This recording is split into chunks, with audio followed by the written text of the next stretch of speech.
Made in Jinjira, যেখানে মানুষ বাদে নাকি সবকিছুই তৈরি করা যায়। পোড়ামাটি ও ছাইয়ের সাহায্যে তৈরি করা হয় বিভিন্ন দেশীয় ধাতব পণ্য।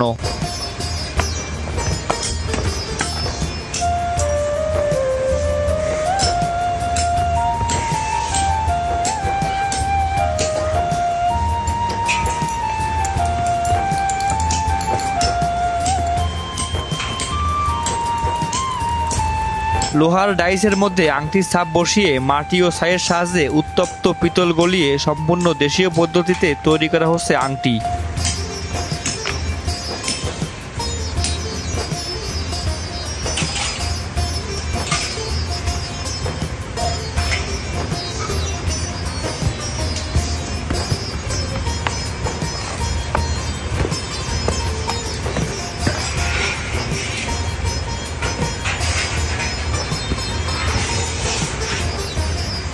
এসব কারিগরেরা যে কোনো ধরনের দেশি বিদেশি মেশিনের যন্ত্রাংশ তৈরি করে দিতে সক্ষম।